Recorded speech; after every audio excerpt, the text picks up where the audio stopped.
दिल्ली के दिल यानी कि लाल किले के पास हुए धमाके ने देश को झकझोर दिया है और अब जो खुलासा हुआ है उसने हर किसी को सन्न कर दिया है। इस फिदायीन हमले के पीछे कोई आतंकी संगठन नहीं बल्कि 4 डॉक्टरों का दहशतगर्द नेटवर्क सामने आ रहा है। जी हां, जिन हाथों से जिंदगियां बचाई जानी चाहिए थी उन्हीं हाथों ने मौत का सौदा रच दिया।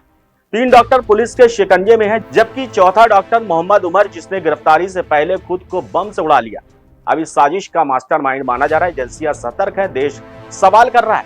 नमस्कार, आप देख रहे हैं नेशन नाउ समाचार। मैं आपके साथ सुनील चतुर्वेदी। देखिए हमारी ये खास रिपोर्ट। दिल्ली में लाल किले के पास धमाके के पीछे एक नहीं 4 डॉक्टरों की हैवानियत सामने आ रही है। इनमें से 3 डॉक्टर पहले ही पुलिस के हत्थे चढ़ चुके थे और चौथा डॉक्टर फरार बताया जा रहा था। आशंका है उसी ने गिरफ्तारी से पहले फिदायीन हमले को अंजाम दे दिया। सीसीटीवी फुटेज में धमाके में इस्तेमाल जिस i20 कार के ड्राइवर को फिदायीन हमले का संदिग्ध माना जा रहा है वो कथित रूप से डॉक्टर मोहम्मद उमर है, जो गिरफ्तारी के डर से फरार बताया जा रहा था। डॉक्टर उमर फरीदाबाद के अल फलाह मेडिकल कॉलेज में तैनात था। सोमवार शाम को लाल किले के पास चांदनी चौक लाल बत्ती पर कार में धमाके का संदिग्ध डॉक्टर मोहम्मद उमर फरीदाबाद आतंकी मॉड्यूल का ही फरार आरोपी बताया जा रहा है। सूत्रों की माने तो धमाके में इस्तेमाल i20 कार वही चला रहा था और संदेह है कि गिरफ्तारी के डर से उसने 2 सहयोगियों के साथ आनन फानन में धमाके की प्लानिंग की और शाम होते होते इसे अंजाम दे डाला।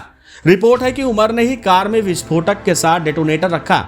जांच में ये भी बात सामने आ रही है कि इस बड़े विस्फोट के लिए फ्यूल ऑयल के साथ उसी अमोनियम नाइट्रेट का इस्तेमाल किया गया जो बड़ी मात्रा में फरीदाबाद से बरामद किया गया है। धमाके के लिए जगह लाल किले के पास ऐसा समय तय किया गया जिससे ज्यादा से ज्यादा लोग हताहत हों और जिसका अंतर्राष्ट्रीय स्तर पर नैरेटिव बन सके। जानकारी के मुताबिक सीसीटीवी फुटेज में डॉक्टर उमर के होने की पुष्टि धमाके के समय सोमवार शाम 6:52 से ठीक पहले की तस्वीरों से हुई है।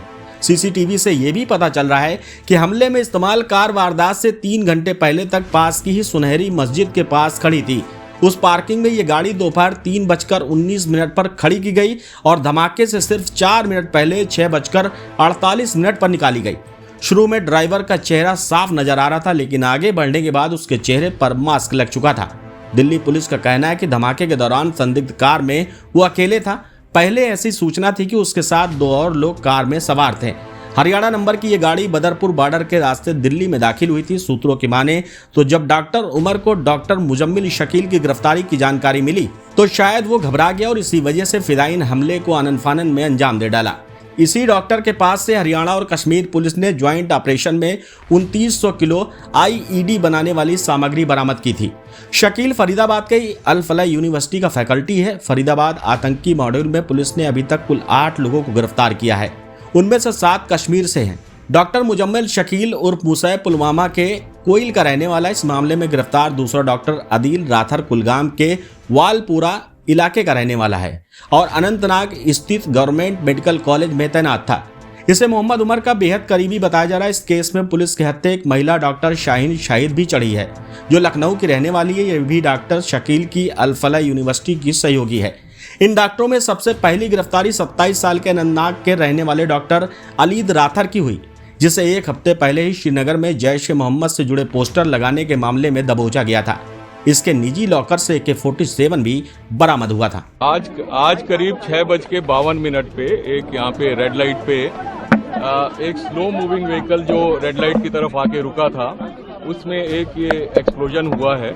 उस वक्त गाड़ी के अंदर जो पैसेंजर्स उसके अंदर ही थे और इस एक्सप्लोजन से जो है आसपास की गाड़ियों में भी क्षति हुई। जैसे ही इसकी खबर मिली हम सारी एजेंसीज जो है Delhi police, FSL, NIA, NSG उनकी टीम्स यहाँ पे आ चुकी हैं और हालात का जायजा भी ले रही है। हर तरीके से इस जो है एक्सप्लोजन के बारे में जांच की जा रही है और जल्दी ही इसका आकलन करके इसका जो भी रिजल्ट निकलेगा वो आपको बताया जाएगा।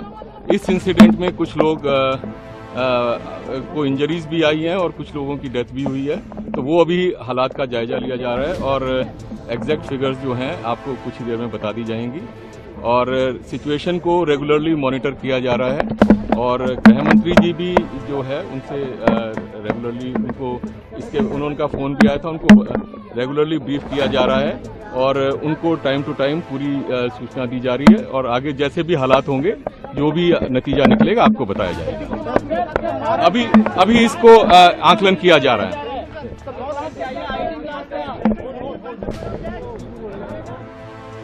इस पूरे मामले ने देश को झकझोर कर रख दिया है। लाल किले धमाके ने साबित कर दिया कि आतंक अब अजीब और छुपे हुए रूप में भी सामने आ सकता है। डॉक्टरों द्वारा ऑर्केस्ट्रेटेड इस हमले से न केवल राजधानी बल्कि पूरे देश की सुरक्षा पर सवाल खड़ा है। जांच अब भी जारी और एजेंसियां पूरे नेटवर्क तक पहुंचने का प्रयास कर रही हैं। नागरिक सतर्क रहें और सुरक्षा व्यवस्था का सहयोग करें। यही समय है कि हम सब एकजुट होकर आतंक के खिलाफ खड़े हों।